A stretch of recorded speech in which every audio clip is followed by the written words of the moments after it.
A very good morning to another beautiful vlog. आज है 7th of June, अभी बजे है सुबह के 10 and today is a very beautiful day. रात को थक हार के मैं सो गई एंड सुबह एकदम फ्रेश उठी हूँ। आज पता नहीं क्यों I did many activities from morning, but ऐसे लग रहा था let's keep the phone aside and just enjoy this process and this entire journey.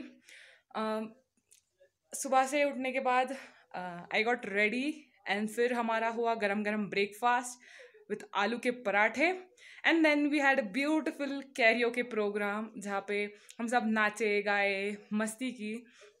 And now we are leaving for the border. We are not exactly sure कि border पे allow है, जाने देंगे या नहीं, but it is just 8 kilometres from here, so we are trying. अगर जाने दिया so we'll go and visit it, अगर नहीं दिया तो 8 ही किलोमीटर तो है। तो या let's begin to this beautiful day in the land of Kargil. Kargil को थोड़ा सा एक्सप्लोर करेंगे एंड देन आगे बढ़ेंगे लेह की तरफ। Leh is almost 225 to 250 kilometres. तो आज का रन थोड़ा सा बड़ा होने वाला है।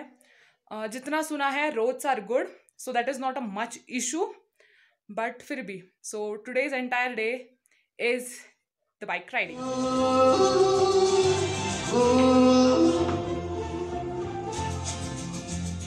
जिंदगी की यही रीत है, आपके बाद ही जीत है।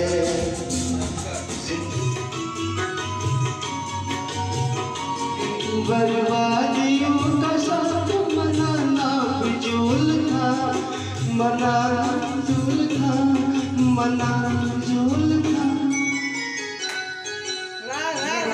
बर्बादियों का चला गया, बर्बादियों का जश्न मनाता चला गया, धुएं में उड़ा। Okay, one more thing. यहाँ पे फिलहाल कारगिल में जहाँ पे हम हैं करंटली तो हमें बिल्कुल भी ठंडी नहीं बज रही। The sun is so bright, उल्टा गर्मी हो रही है। We are looking for the fan and मुझे एंड पापा को दोनों को ही नहीं लगा था कि इस जगह पे हम टैन हो जाएंगे, but yeah in yesterday's ride we both are tanned a lot and skin colour has changed. So starting for the Leh, कल का सारी थकान उतर गई है boys. And how is the जोश? Yes, sir. How is the जोश? Yes, sir. How is the जोश? Yes, sir. इसी जोश से आगे बढ़ना है, चलो। Oh, yes. After very tough terrains and turns, we climbed up so high that the mountain in front belongs to the territory of Pakistan. And now, know much about the details. बारूद सुरंग है, ठीक है ना। जोर से। यहाँ पे जो लिखा हुआ है ना बोर्ड पे, खबरदार बारूदी सुरंग है। इसका मतलब ये है कि जो वहाँ से गोले आए वो अभी यहाँ पे डिफ्यूज नहीं हो चुका है। अच्छा। तो मतलब यहाँ से आगे पीछे जाना अलाउ नहीं है। तो ये देख रहे हैं ना ऊपर से कोई मोर्चे ये जैसा बॉर्डर ये जैसा क्या बंकर टाइप का दिख रहा है, देखिए कहाँ पे विंडो, छोटा विंडो दिख रहा है। हाँ। तो पहले 1970 कुछ में वार हुआ था ना, तो ये पाकिस्तान का पोस्ट है। पाकिस्तानी बंकर थे पहले, ये पाकिस्तानी बंकर है। हमने कैप्चर किया था बाद में इसको। ये पूरा पहाड़ पाकिस्तान का होता था, तो कैप्चर करके इनको पीछे धकेल दिया था। तब पार्टीशन हुआ था हमारे गांव और उनके गांव में बीच में, जिसका नाम है हुंदरमान। हुंदरमान को अभी आधा हुंदरमान उस विलेज में यहाँ पे, तो उस गांव को पार्टीशन हो गया। तो ये वाला जो हुंदरमान है हम अपना अभी जाके देखेगा, जो अपना साइड में उनका भी दिख जाएगा। ये अभी हम आया हुआ है हुंदरमान, जो अपना इंडिया का लास्ट विलेज है, ठीक है ना। तो आपको ये दिखा दूँ कि वो बगल में जो ग्रीन दिख रहा है वो है ब्रोलमो विलेज पाकिस्तान का, इसको बोलते हैं ब्रोलमो विलेज। तो ये जो छोटे छोटे चोटी दिख रहे हैं, छोटे छोटे यहाँ पे बंकर्स टाइप का दिख रहा है, ये अपना इंडियन आर्मी का है। यहाँ पे जो छोटे छोटे चोटियाँ हैं, हाँ यहाँ पे हेलीपैड जो है, इसके बगल में छोटा सा एक कैम्प है, वो इंडियन आर्मी का है। बाकी वो बात यह है कि उस पार से ही उनका ही स्टार्ट है। पाकिस्तान का फ्लैग अभी यहाँ पे बाइनोकुलर्स ये वाला शॉप वाला बंद है, वहाँ पे आपको पाकिस्तान का फ्लैग व्लैग सारा, इंडिया का फ्लैग सारा दिख जाता है। और साथ ही यहाँ पे जो वहाँ पे चूंटी है, वहाँ पे वो सफ़ेद कलर का, वहाँ पे जो टॉप पे खिड़की टाइप का दिख रहा होगा, वहाँ पे भी इन सब पे अपना इंडियन आर्मी का बैंकर्स है।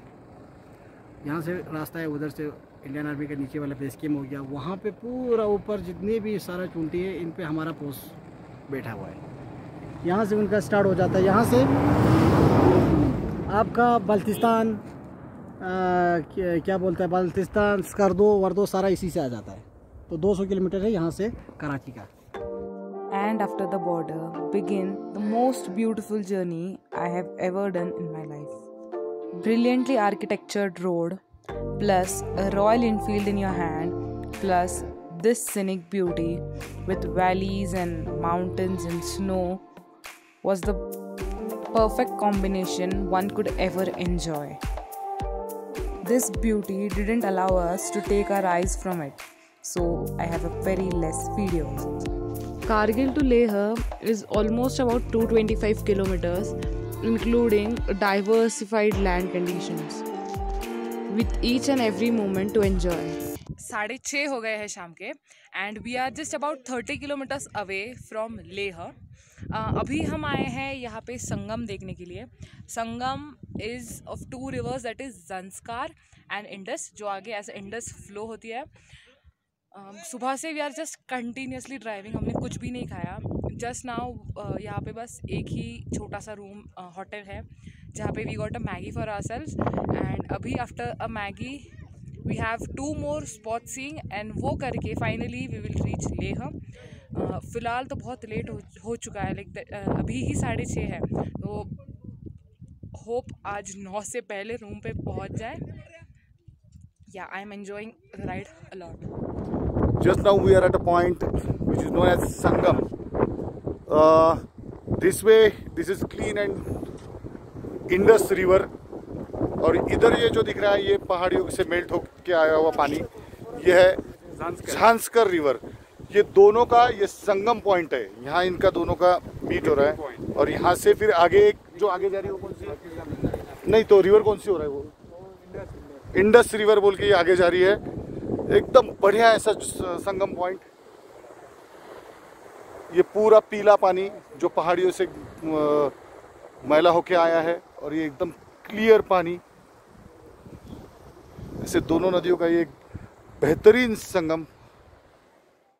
Riding few miles ahead, we saw the next spot, that is the Magnetic Hill, a scientific place with misconception of uncertain gravity.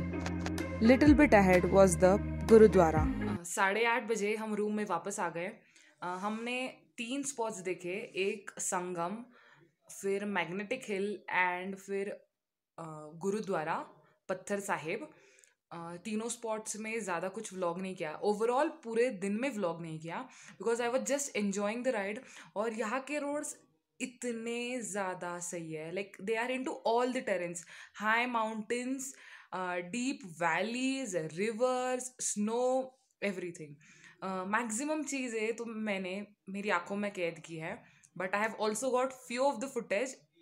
But I will surely say कि if you want to really enjoy the beauty of nature, do surely visit Leh Ladakh. Like खुद गाड़ी चला के नहीं तो pillion बन के सही, but please do visit here. The roads are extremely awesome. काफ़ी सही रोड है, जस्ट टर्न्स बहुत है। रूम में आने के बाद सबसे पहले वो धूल मिट्टी वाले कपड़े निकाल दिए हैं, ड्रेस चेंज करके थोड़ा फ्रेश हो गई हूँ। आई डोंट नो क्यों, पर यहाँ के टेम्परेचर से मेरा पूरा face and my lips are damaged a lot, क्योंकि दिन भर बहुत धूप रहती है, लाइक कड़क धूप रहती है, और हवा भी बहुत चलती है। सो इन दोनों के चक्कर में, ठंडी और गर्मी, इन दोनों के चक्कर में माँ और पापा, हम दोनों का फेस बहुत ज़्यादा डैमेज हो गया है। इवन दो कि मैं फुल हेलमेट पहनती हूँ, my entire face has stand a lot, जबकि यहाँ पे ना पसीना आता है मुझे, ना कि फुल हेलमेट की वजह से कोई धूल डायरेक्टली मुंह पे लगती है। I don't know why, but yeah I need to take care my skin a bit here, क्योंकि अगर और ज़्यादा डैमेज हो गए तो it will pain me and आगे जाके परेशानी होने से अच्छा है I take care of it from now onwards. सुबह उठते ही हम दोनों को यही सवाल रहता है कि मॉइस्चराइज़र लगाया है या सनस्क्रीन।